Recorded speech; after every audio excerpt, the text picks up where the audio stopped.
We are now going to devote some time, maybe a bit less than what's on the program, because we are, as I said, a bit behind schedule, to one last type of partnerships. We have spoken this morning about our, let's say, most close and everyday partners, which are the distributors. We have now devoted a long time speaking about international partnerships through Collaborate and to Innovate, and which can actually also be used as a national scheme. We didn't emphasize it so much, but the presentations you heard before lunch, some of them were only national, and they were great projects. So don't feel that you need to go international if you have a good idea for your national market. Now we're going to go a bit into something more let's say, easier to build, which are local partnerships, which you all do for sure. We have touched upon the subject of eventization and the fact that you need more than just screening of a film to attract people nowadays, and very often that extra thing comes from partnering up with a local initiative, with an NGO, or with an artist, or a variety of things. We are going to have two examples, and first we're going to Cines Casablanca in Spain, and then from, I don't know if Bérénice is here. Yeah. I didn't remember that this was your pronoun. And then we're going to Belgium with cinema screenings and theatrical improvisation, which actually builds on, I guess, on our winner just before. And then we're going to hear from Mattias, which is surgery slot on how you can boost your income through local partnerships and how you can find supporters and sponsors just as a sports club would, for example. So let's get into it with Victor's presentation. Bueno, pues como os adelanté un poco ayer, había preparado esta presentación para... Prepare this presentation in order to show you what the Cines Casablanca are, my curriculum and what I do there. So as you had the visit yesterday, I don't think I have to explain this part so much. Yes, Kev, can you please? Okay, yeah, thank you. Yes, I was saying I think I don't need to explain the first part because it's going to be, because I explained it yesterday, so it's going to be a short presentation. I have some example of local collaborations that I have. I would like to say that I'm an exhibitor a little bit new yet. I don't have as much experience as you, but I think we're going a good way because I've seen that you also do this type of events, these collaborations that have been mentioned. And as I was saying, this is a personal experience too, right? As you saw yesterday, the manager is Arthouse. We have these 3 rooms with 71, 51, and 45 seats. You weren't able to see some of the rooms because we were screening. I wrote a little bit my different roles, but I will explain them later through the collaborations we have done during the last 2 years. One that I really like that we organize is a cycle of dancing films in which we had some classical films, younger films for kids. I think it was like for 2 months and a half, around 10 films. And this meant that the dance company of an artist from Valladolid, Lola Eiffel, and her company, they came to Cines Casablanca and they did this spectacle of classical and contemporary music. This was very interesting for the people walking by, and it wasn't only the fact that they took the cinema out of the screens, but on a media level it had a lot of impact, which is very interesting for us in order to to reach to new audiences, because we also go further than this media, but we don't have to pay for that media. And also those who are dance lovers, they get to know our cinemas, and at the end they join our team.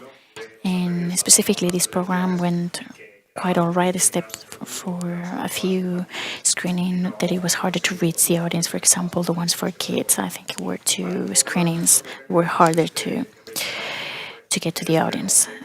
The other one is the one of the the pictures at the downside, the width of a group with this music group next to another Enrique García Vázquez, who is a filmmaker who has also been in the Seminci. They recorded their clip, their music video with a punk style also, and as we wanted to project this to the public, we organized this concert with the lightnings and also showing their clip, their music video, and we sold out. And this way we also got the attention of this audiovisual sector. I have other examples that I don't have pictures of, but for examples, we also did different screenings related with the silent films, two specifically, which are Nosferatu, one of the screening with a piano man playing, Ricardo Casas.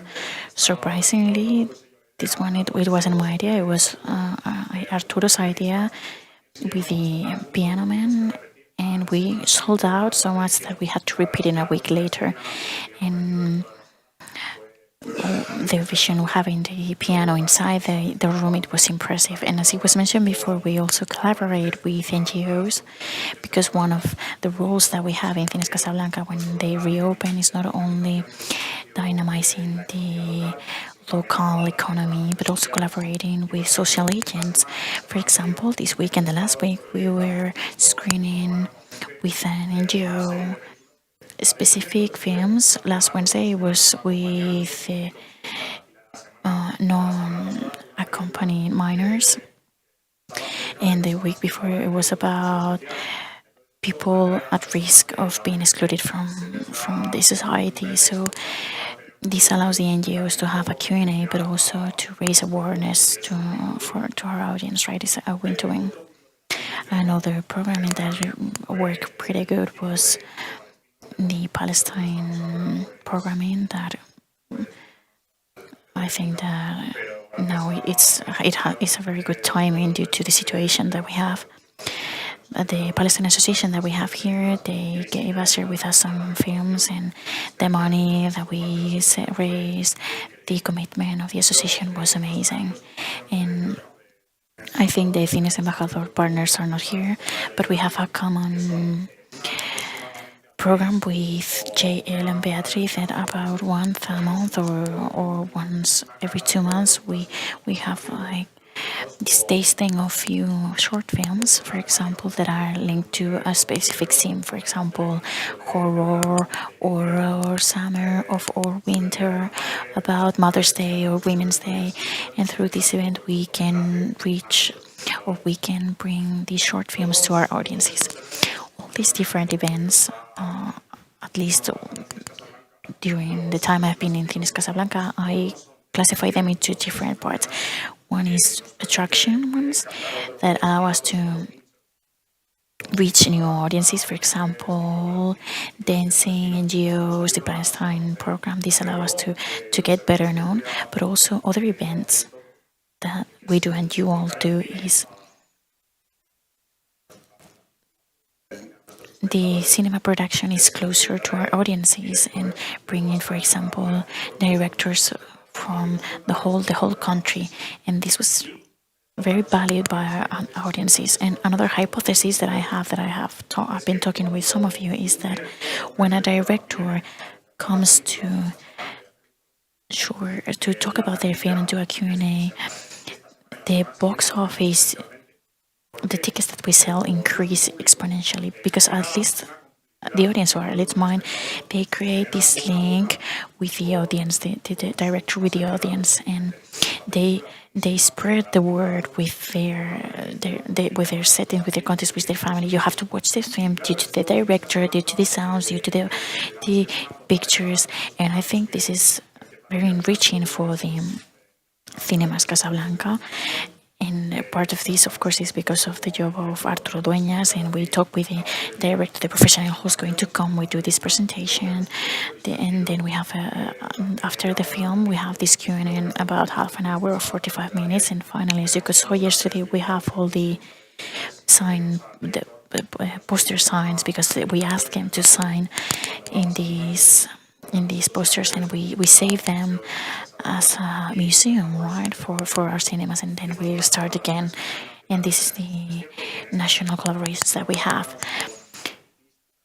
It's true that we don't work with artists as such. I don't know how to explain myself, as it happens on a local level, but this is what I meant when I was talking about having a more loyal audience.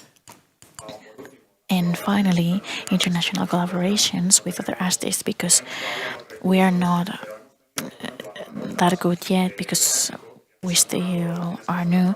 We were working with Alma Rotas,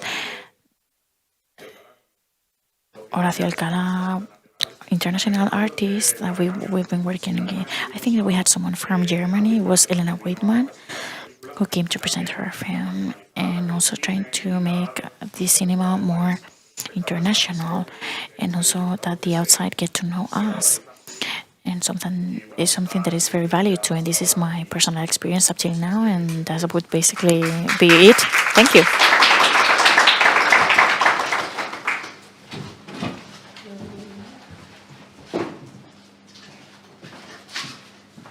Thank you very much.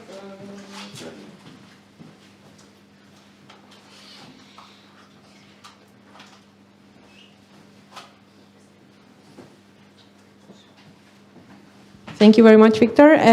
We'll take some questions at the end. We are now going to move on to Bérénice in Plaza Arthouse Cinema in Belgium. Do you prefer to speak from the front or just be seated? Okay. Thank you. Okay.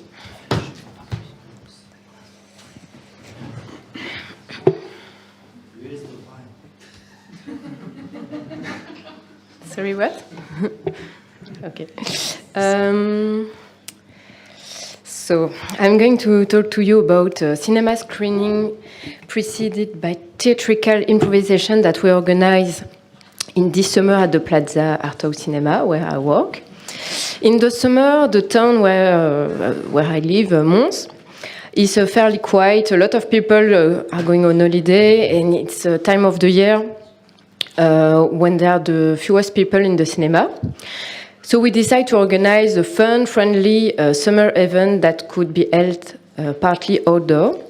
We have an inner courtyard in the cinema, and we wanted to use it. So we decided to organize 4 film screenings preceded by theatrical improvisation during the summer. So, improvisation. So, it's what Michael Scott is doing in his free time in the office. And so improv, it's an unprepared acting in front of an audience. It's a game built around a short set of instructions. The audience is often asked to give theme to inspire the players. To organize this 4 events, we have teamed up with an improvisation theater group from Mons, La Crime. They were enthusiastic about taking part in these events because the place where they usually play is quite small, and they're also a fan of our cinema. Personally, I also do improvisation, and I think it's important to have a good knowledge of the subject to understand how best to bring it into your cinema. As I knew the subject, I was able to advise and guide my colleague in charge of programming the films, but also the best time to choose for event, the time to set for improvisation, etc. Together, we defined 4 films that we thought would be interesting. We chose films that would appeal a wide audience and that could be seen with friends, family, couples, because people often come as a group to watch improv. For example, the Pixar universe is interesting for improv because you can create theme like in the manner of a Pixar movie and play with the recurring theme of these movies. We have set the price of events at €10. 6 was for the film and 4 went to the improvisation group. To create a convivial atmosphere, we also decided to offer a drink between the improvisation and the film. The project has enabled us to reach a new audience. Firstly, via La Crime, so the improvisation group, via their network. With whom we have team. So it was the group with whom we team up. But more broadly, it was interesting for people who love improvisation in Mons in general. And it was a good way to reach people who wouldn't necessarily have come to the cinema without the improv. The elementary event worked well for families, and family, it's an audience that we can't easily reach usually. The word. We also brought a younger audience than usual to your cinema with this event.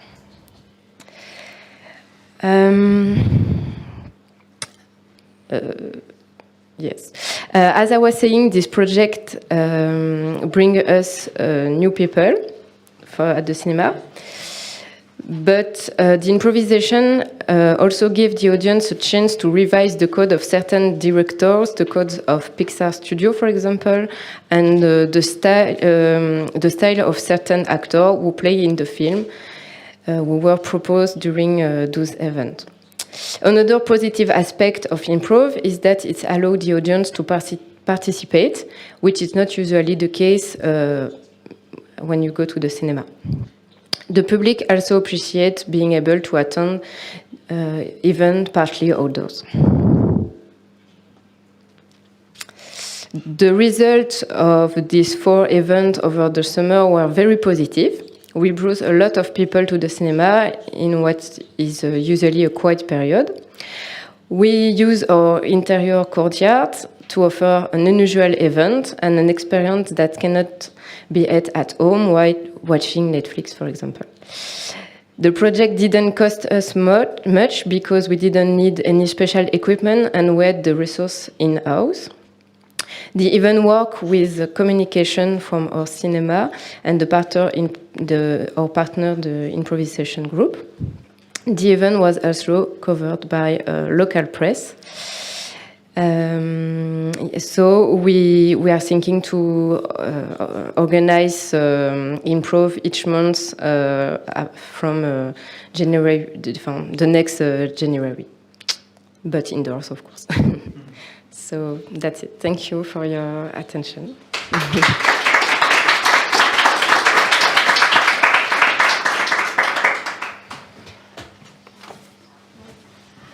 Thank you, Bérénice. I'm struggling. Yeah.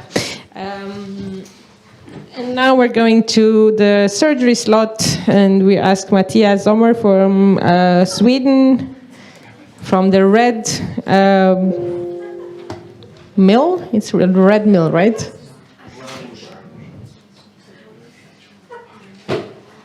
Again, you want to be seated, you want to stand, you want to do a theater improvisation. That will be the longest 10 minutes in your life. That's all I can say. So I'm the last guy between you and the drinks. Is this okay? Yeah. Good. This is a project which is yet to be launched. In 2 weeks' time we're doing this. To get you I'm going to go through the background quick for the cinema, so you get to the same point. The thing is, I'm going to ask you for feedback afterwards on questions, which is just important. Please speak as close to the mic as you can for the translator. Before it starts singing. Which one? So basically, the main thought of trying to get new audiences and more money. I have a background within sports clubs on a high level, and seeing the structure being there for how to basically nurture passion. And this is what we have in the cinema as well. And I was thinking for quite a while that we should we should try something to do almost the same thing.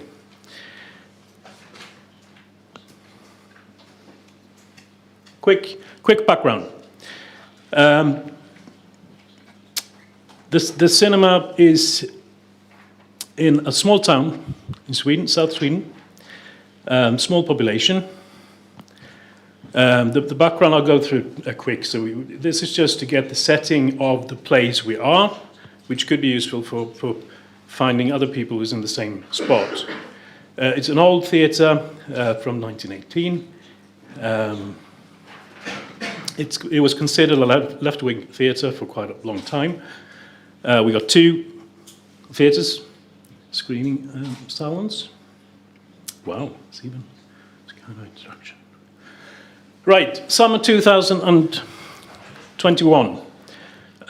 This is when I was hired for the cinema as well, coming from a background as a journalist, film producer, and restaurant owner. The cinema was hit hard by the pandemic. Premises was in really bad shape. These are the 2 pictures, actually, from 21.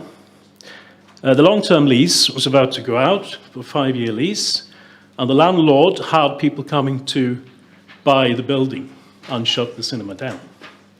Staff were leaving, so when I came, it was just 2 left at this summer. Together with Folkets Hus och Parker, which is the organization which Mattias is coming from as well, we made up a plan at this point. The first step of action was to create the plan, and it's a long-term plan in different steps.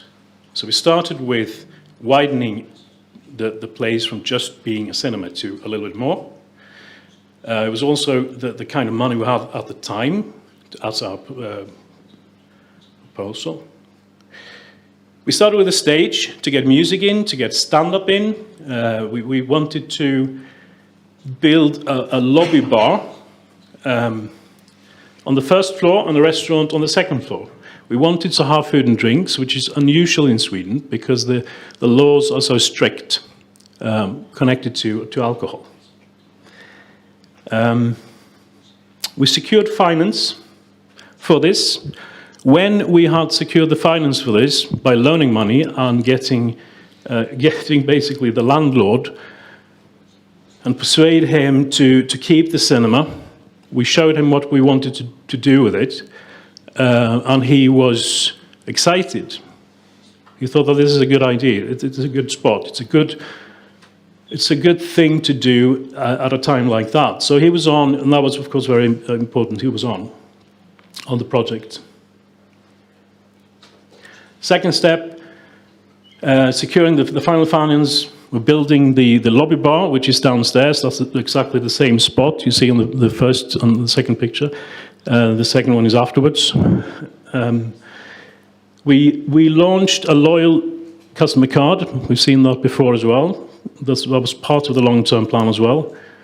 Introducing more films. We showed more films, not just Arthouse movies. We have basically actively excluded the age group between 15 and 25. We're leaving them for the Cineplexes, the big Filmstaden, which is our main competitor. And so we introduced quite a few live events as well, which we hadn't had before. And we took back an old logo, not been used for quite a while, but it's the same as the lightings on in the entrance. And then building a restaurant on the second floor, which is before and after. It was used before for associations to turn up and have their own small soup dinners. And now it's a professional bistro.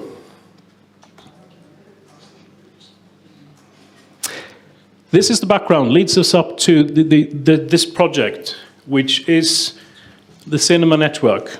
We've been talking about this. Ioana has been introducing. I remember quite a few things from launching the 5 cinemas in Romania, of doing the same thing, more or less. The point is to generate new audiences for people who haven't been to the cinema before. It's not young people. We are looking at 35 plus as new customers who want to come to us. Everything we've done has been with that age group in the back of our heads.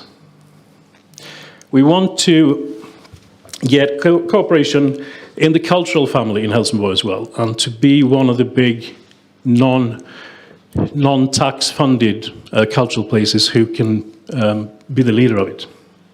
Promoting ambassadors, of course, inviting businesses to a business network, and boosting income by having new revenue, which we haven't had before. 3 steps.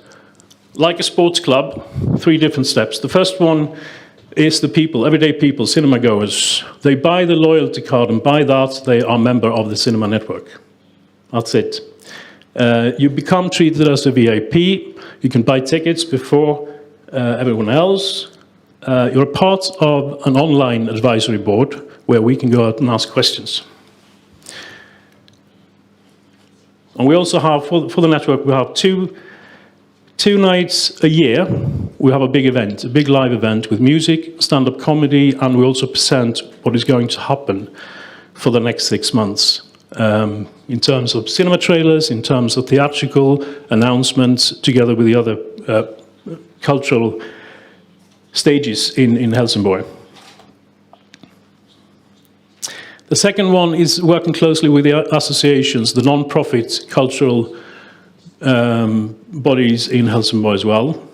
We're doing a closer cooperation, which we haven't done before, inviting them to market us, and we market them in new ways as well. It's basically taking use of our premises in a better way. And this is the last one, and this is the big thing with the whole idea. We want to create a business network where companies enjoy and do business in a cultural environment. So we invite directors, actors, writers, musicians for short interviews during network meetings. And this is a traditional, basically business network meeting, which exists everywhere, and especially within the sports clubs. And that's where the passion comes in, because there will be lots of people who are passionate about culture, about film, about theatre, and who wants to be part of that environment instead.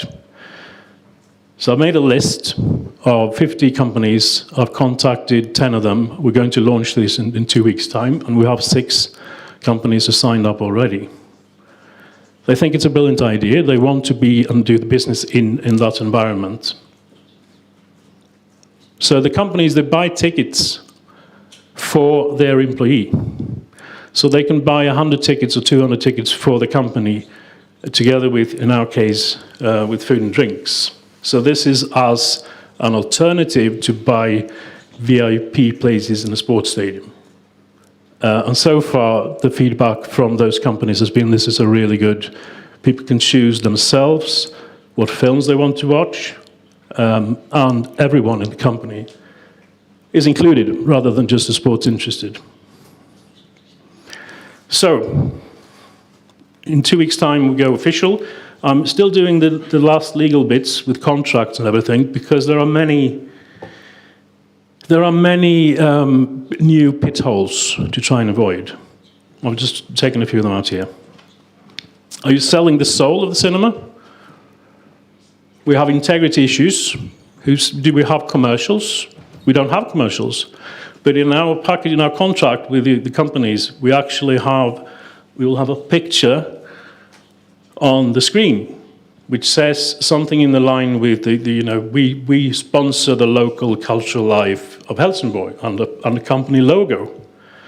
And that's about it, what you get in terms of visible marketing. So you're not exactly having match shirts with, the big...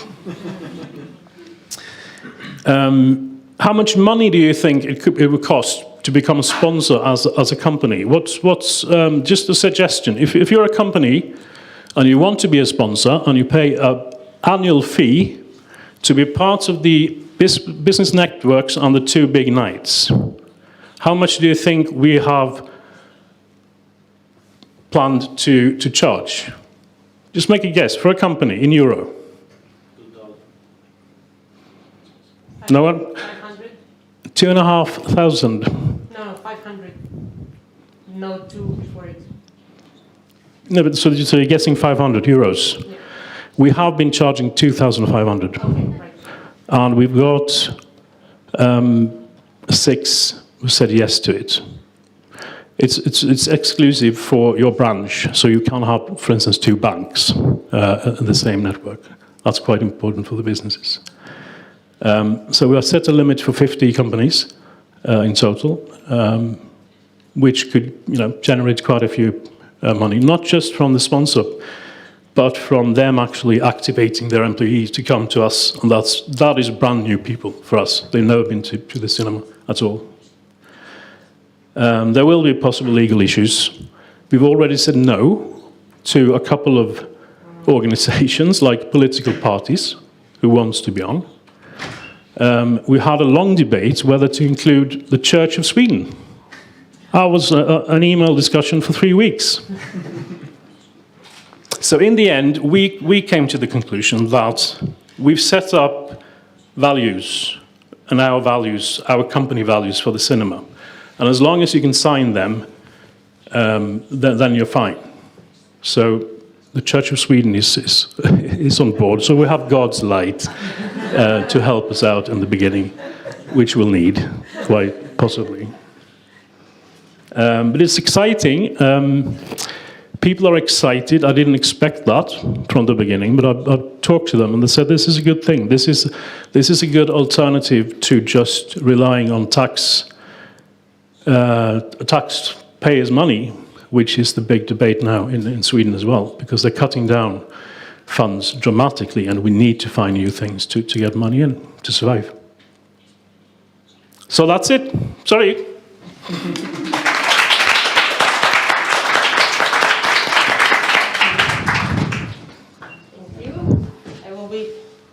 I guess I will be joining you. I will stay next to you, and Mattias, if you want to go up again. And we have this for... You want me to leave? No? No. No. We have to stay. We have to now the good ideas have to come. So maybe I can start with something no, it's fine. In terms of a couple of ideas I've seen function, or we didn't necessarily yet put them in place. Oh, some we did, some we didn't. But I'm also thinking about how I can maximize private money and minimize taxpayers' money. Although we are a public cinema, but we would like to be as independent from taxpayers' money as we can. What I've seen also in festivals and in other places that works well is if you have the company that is sponsoring you create something specifically for the cinema in terms of not putting a commercial of, for example, their product, but making a short film which says, we love cinema and we supported especially your cinema or whatever, make it creative and make it look like they put in the effort. They're not just putting a video of what they currently want to sell. So that's the first point, and it comes across as much less aggressive to the public. It kind of blends in your normal, trailer loop. And another thing we tried already, and it works well, if you can find the big enough names for your events. For example, if you have a group of music, or if you have an artist coming, or if you have even a bigger director coming, they might want to get attached to that particular event. And so you can say, this and this event brought to you by the cinema and by that company, and they can not only offer chips and the drinks, they can actually pay you to be attached to that event. It doesn't mean they're attached to the whole programming, but they get the visibility of being the main sponsor of one event, and they might like that, and it might also give you the funds to bring in bigger names and to bring in more interesting content for your audience. So just 2 ideas. Yeah. I'd just like to add as well that I think this is has very much in common with the presentation from Postmodernissimo about the stakeholders. Maybe from a little different perspectives, but it's basically the same idea, to bring in more people that are positive towards your business and want to support it in different ways. So and you've already contacted both businesses and the Church of Sweden, so you're already expanding the view there in different areas. So any suggestions from the floor? Do you have anything to say about sponsorship or things like this? Could be a sensitive subject sometimes. Yeah. Well, we have a sponsorship with a newspaper and a brewery that so they pay all our tickets when we have to have them. So on the back side of the tickets, their logo is on. Mm-hmm. So in that case, every year or every second year where we have to buy new tickets, they pay for it. And also the brewery that we buy soft drinks and beer from. We have an agreement that I think 80% of everything we sell has to come from their brewery, but the rest we can choose, and then they give us a certain amount of money every year to promote and do events for, but we decide what it goes for. So they just support us for being in our cinema. And I forgot, I will just chip in with two other things we did, and it worked very well. Companies sometimes need to organize events, especially for Christmas or some other party moments. And you can offer the HR the solution of having private screening.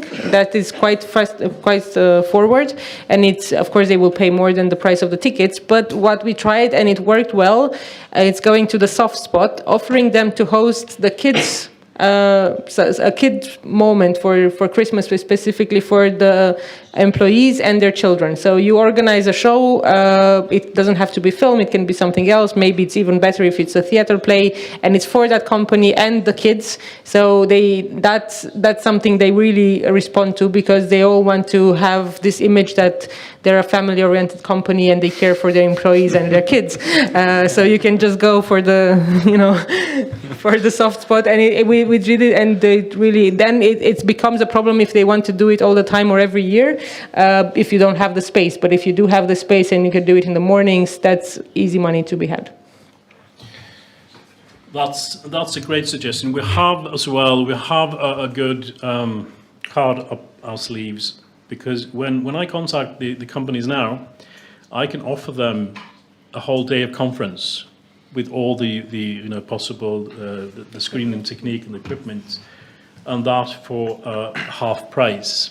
And as you said as well, to have family nights and to come in and do special screenings for them, because it doesn't cost us more than the people being there at the time. And I've ordered 2 of the 6 companies already have said yes to this. So it's the big energy company who wants to lecture on green energy and do a whole day of that. And it was very easy for them to come in and say, we want to support more culture, not just sports, which is a big thing in Sweden. We want to do this, but the opportunities are not there.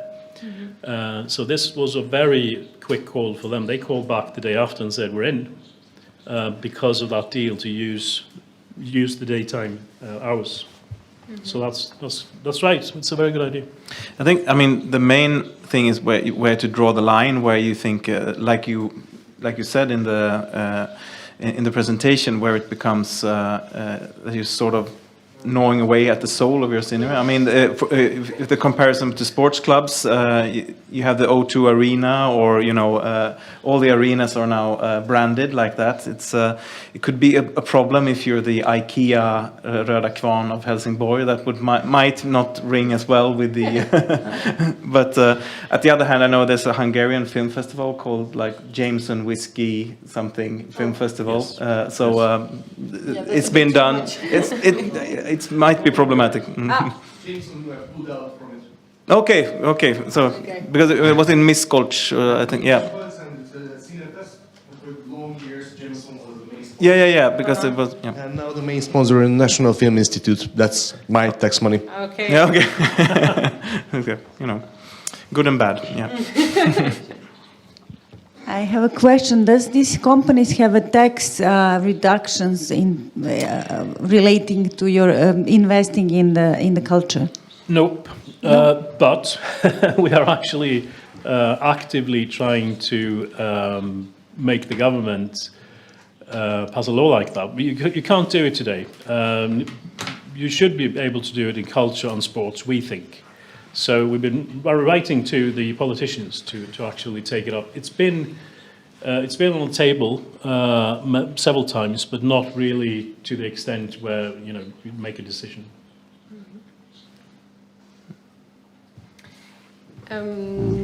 Anybody else having ideas, not just about working with businesses, also about the other two presentations maybe, or just local partnerships? In terms of business, I have one last contribution, maybe we can help in terms of not being too out there with how you promote a company and not having the logo of the company blasted all over your screen. We, for example, in the third cinema, which will be renovated, the architectural project has been paid for and donated to the city hall by Groupama, which is a bank. So they invested 150,000 euros in this architectural project, and obviously they said we want our logo somewhere very big and nice. And it's not my merit, but they were the people behind it were able to persuade them to not be so. Giant logos everywhere, but we are going to put the colors of the seats in the color of Groupama. So it's very subtle. If you don't know it, you don't think about it. The seats will be green, but they know it. So they will be always able to say, look, this is us. So they accepted it. It was good enough for them. It will not be written Groupama on the seats, but the color is their color. Yes, I would just like to say something about Bérénice's presentation as well. I was I was really happy that you presented it, because it goes to show that if you have a love for something, if you're really engaged with something, you can sort of marry it with everything. Because I've never heard of this before. This was brand new for me. I've never seen anything like it, but apparently you make it work really, really well, and expanding on it as well. So that was really impressive. And I think the thing that I take away from that is definitely that if you're really into something, you will try to expand on it and bring it into the business you're running as well. So thank you for that. And maybe in terms of, because we'll soon wrap up the local partnership session, we have all done this. Maybe it felt a bit, some of the things which were said felt a bit familiar or maybe too familiar, but there's something to be learned from what others do as well. And I think the most important takeaway points are also, you have to use your partner not just for content, but for communication as well. This is wrapping back to what we said, I think 2 days ago with yesterday with the fact that you cannot communicate all your events and all your channels are overcrowded with communication. Use the partner's platform to communicate. They have to be just as invested as you are. They cannot just come in and say, oh, we want to do this, or we have a film and please screen the film. It has to be, if you need to put it in the contract, we put it in the contract, for example. We have several paragraphs on this. They have to do the communications themselves, and this takes away from your burden. And it has to be very clear cut from the beginning who does what, because otherwise they will lean on you as the cinema staff with most things, and you will become overwhelmed. So it seems like a good idea and something that helps, but it can quickly become a very unstable ground of you don't know what they want to do, and they come last minute with the things, and you're overwhelmed, and your technical staff is overwhelmed, and so on. So from the very beginning, who does what should be very clearly specified, written in a contract if you can, and then don't be afraid to tell them, it's just as much your responsibility as it is ours. We both gain from this. Split revenues if you have to, or incentivize them in a way, but don't take it all on yourself, because you will be overwhelmed. I don't know if there's anything else. I don't think so. If there's nothing more from the room, or yes, please. I had a question, well, even two. Do the companies, when they pay the money, do they already get like a selection of tickets, or in this yearly, or do they have to buy the tickets on top of that? They have to buy the tickets on top of that. They have a small discount. We're very restrictive in giving away things for free. So it's better to have a small discount to get them in, rather than giving away tickets. Okay. And you wrote there that possible legal issues, like what could be the possible legal issues that they give you money and you put the logo up?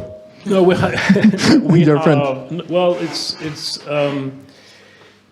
part of the problem is who we allow and who we do not allow, and how we avoid people who want to be on board. We have a bank as well, by the way. So we have both the church and the bank on each side of the goodness.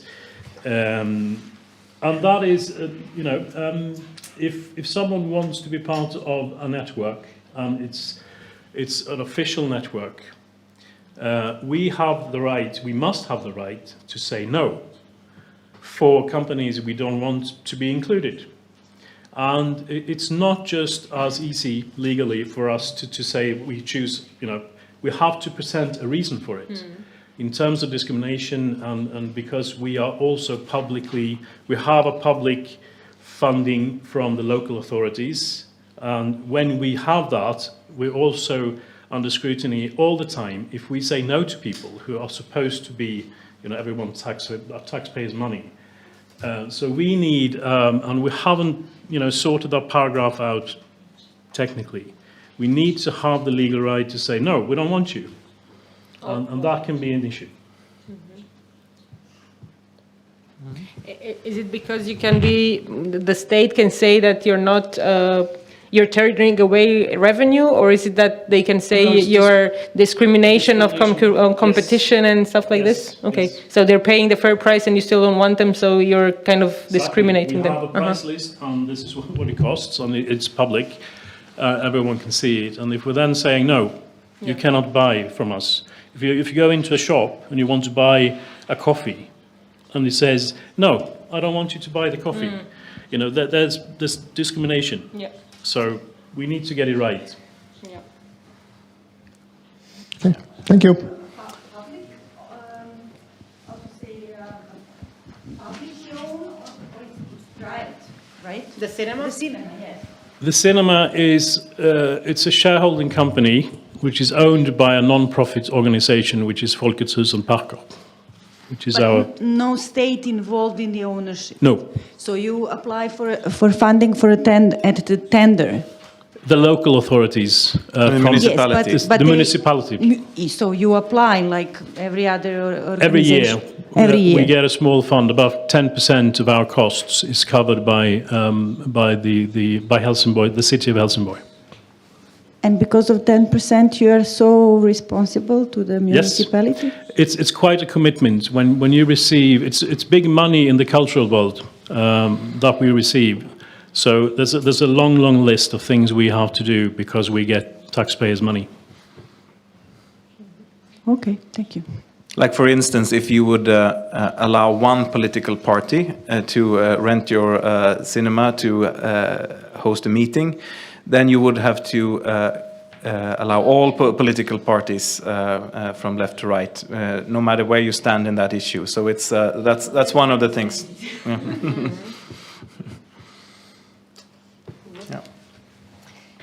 Okay, so I guess on that note, we will all head to the drinks and Yes. and the fun part of the afternoon. We hope you enjoyed these sessions, that they were useful, and that you learned something, and that you have